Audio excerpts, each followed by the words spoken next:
Happy Gilmore 2 just dropped on Netflix and features one of the most embarrassingly awful and just ridiculous medical plot points that I've ever seen in a movie, period. Welcome back, everybody. I'm Dr. Brian Sutterer, and the goal in this channel is to teach you more about the medical side of the sports world. And most of the time we make a video, it's an athlete that unfortunately has suffered an injury that we're looking to learn from.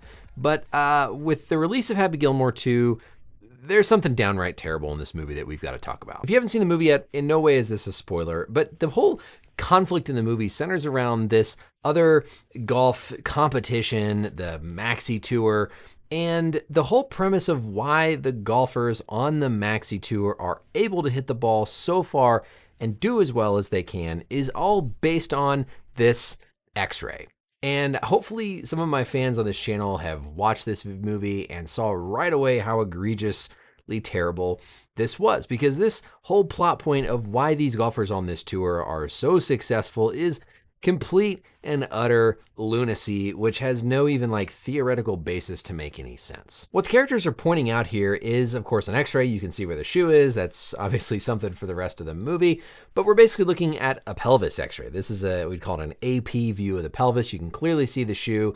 You can see the hip joints over here. That all looks nice and appropriate. This kind of looks like AI generated, just as a side note, but you see what the actors are pointing to here. They're pointing to this kind of, we'd call it lucent, this bright area that seems to be running from what we call the iliac crest up to these lumbar vertebrae.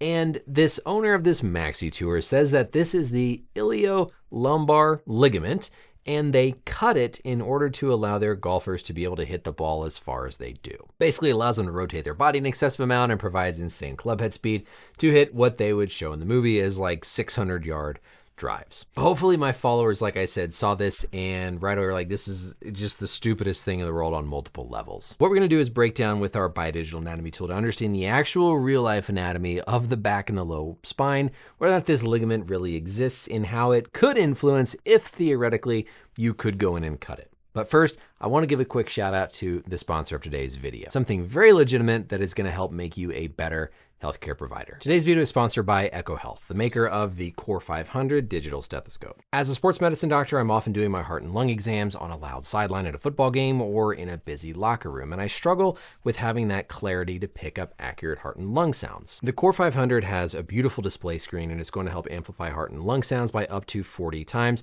along with noise cancellation to cut out that distraction. I use it in the clinic, and it's always in my sideline bag, ready to go at a moment's notice. There's a 3-lead EKG on the backside, and you can unlock murmur and AFib detection with Echo AI, and everything seamlessly integrates into an app so you can save recordings, share recordings, and help collaborate with other people based on what you're listening to or seeing. I trust Echo so much that I worked with their team to create a special offer just for my viewers. Right now you can get $50 off plus a free customizable chest piece cover by heading to echohealth.com/Brian. Your purchase is HSA and FSA eligible and may qualify for CME reimbursement. Plus, Echo guarantees that you'll detect heart and lung sounds more confidently. If you don't, just return it for a full refund. Backed by 4 million heart sounds and 8 FDA clearances for devices and AI algorithms, those who use Echo Health are 2 times more likely to detect heart disease. So again, go to echohealth.com/Brian for $50 off and a free customizable chest piece cover. That's ekohealth.com/Brian. Thanks again to Echo Health for sponsoring this video, and let's get back to our learning. On this X-ray itself, like I said, this is going to be the ilium. The ilium are the bones that make up the sides of the pelvis. We're going to have the femoral head coming down right here, and then we see the outlines of the vertebrae. These actually look pretty good. The actual shape of those bones, the lumbar vertebrae themselves look very nice and realistic. This is probably going to be our 5th lumbar vertebrae right down here. You're going to have the 4th lumbar vertebrae right there. And then we don't see it quite as well, but the sacrum is going to be filling in this sort of space. And then that's going to make this area the SI joints right over here to the side, and then the rest of your lumbar and thoracic vertebrae going up. So if theoretically this was real, what this looks like is essentially something bright white here that's going from the iliac crest up to what we call the transverse process of the 4th lumbar vertebrae. Yes, this is going from the ilium to the lumbar. So iliolumbar ligament connecting bone to bone. So far, they're doing pretty well in terms of their description of things. Where they mess up, number one, though, is you don't see ligaments on x-rays. You simply are not going to see ligaments, muscles, tendons on an x-ray. And so the fact that they're using an x-ray to point out the location of a ligament is problem number one. So whenever you go and you see your doctor, if they say, hey, you've got an ACL tear, you've got a rotator cuff tendon tear, and they show you an x-ray, you cannot see that structure directly on the x-ray. Now, if somebody has an old injury where there's been some kind of calcification that's developed in it, you could potentially see the indirect outline or features of that structure, but you're not going to see the ligament itself.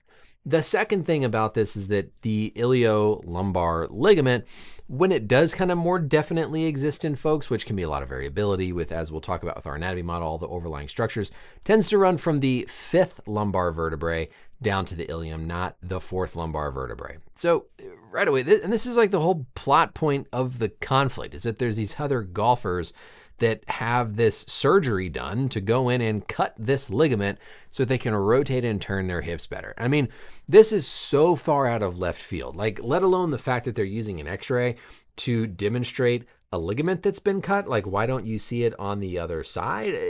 It makes absolutely no sense. I have no idea who came up with this because it's complete lunacy in a movie that frankly I thought was already a little bit ridiculous. So tons of flaws right there with this idea that you can go in and do a surgery to cut a ligament that you can argue whether or not it even exists, doesn't run in this location, and you are never going to see it on an x-ray. Now, if we go back to our biodigital anatomy tool here, let's actually look in real life at what these structures might appear to be. So first off, we're going to have that iliac crest right through here. We're going to have our sacrum coming down and then the vertebral bodies right through there. This is going to be the transverse process of the 5th lumbar vertebrae. And so yes, we will tend to have some connection that runs between this L5 vertebrae, transverse process, over to the iliac crest. In fact, some people can actually develop something called Bertolotti syndrome, where they have a very long, prominent transverse process where it actually sort of fuses and forms this pseudo-articulation with the iliac crest and can be a cause of low back discomfort and back pain. There are a ton of ligaments in this area of the back, and frankly, there's not even really going to be an ability to go in and like surgically cut this specific little ligament because all these run so close together and so intertwined with one another. It's not like the ACL where you can go to the knee, see it, snip it, and then it's done.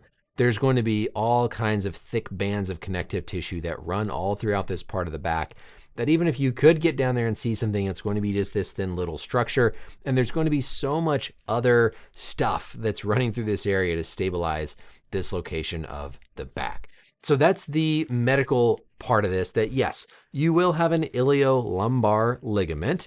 It's going to run more from L5 down to the iliac crest, not L4. Remember, if you look at that x-ray, it was kind of something sitting like this. But now let's think about, okay, theoretically, if you could go in and cut it, diagnose it on an x-ray, would it affect your golf swing? The answer again is no. We have to remember that whenever your spine rotates, it's going to rotate segmentally. Your neck is going to rotate to a certain degree, your thoracic spine is going to rotate a certain degree, your lumbar spine, and so forth. They're not all rotating and moving with the same amount of freedom, the same range of motion. And in fact, that lower lumbosacral level where that iliolumbar ligament would live is going to have some of the least amount of rotation to the side. So even if you could go in and cut something that we can argue about the exact location of it existing, it is not going to make any benefit whatsoever in your body's ability to rotate your spine. You can see here in this position, right? If you imagine how the hips are going to be rotated like that, there is a lot more rotation in the cervical spine, more in the thoracic spine, and then minimal rotation down in the lumbar spine. So remember, these aren't all rotating together. It's not like your spine is here and your hips are just going to freely rotate below it. They're all connected nice and strong. And so even if you could go in and cut that, you are not going to make any relevant whatsoever change in somebody's ability to rotate their trunk and torso in a way that's going to affect your golf swing. Just simply not going to happen.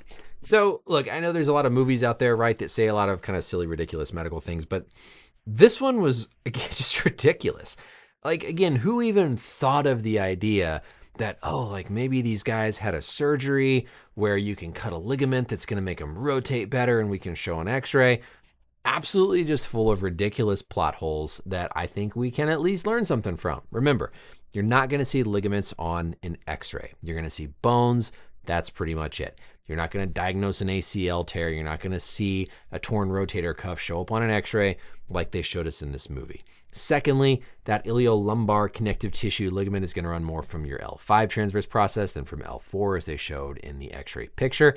And third, your lumbar spine is going to have minimal rotation to begin with down at that level. And so cutting a ligament, while yes, I will give them credit, they did at least put it on the right side. So when we look at our x-ray over here, they did at least put it on the left. So this is, if you assume traditional x-ray orientation, this is going to be flipped. So this is going to be the left side. This is going to be the right side. So if you think about a right-handed golfer, their trunk rotating away this way, that does make sense to put it on the correct side. So some thought went into this. I can't blame them entirely. But again, absolutely no relevant medical basis whatsoever for making this diagnosis or having it translate to the golf course. So let me know, what did you guys think of the movie? I'll admit I didn't like it. I thought it was ridiculous. The golfer acting I thought was terrible. All the cameos, to me, it was just too much. It's never going to replace the first one, but nice to be able to learn something from it. Let me know down below if you caught this right away, your thoughts on the movie as a whole. And until next time, we'll see you later. Bye.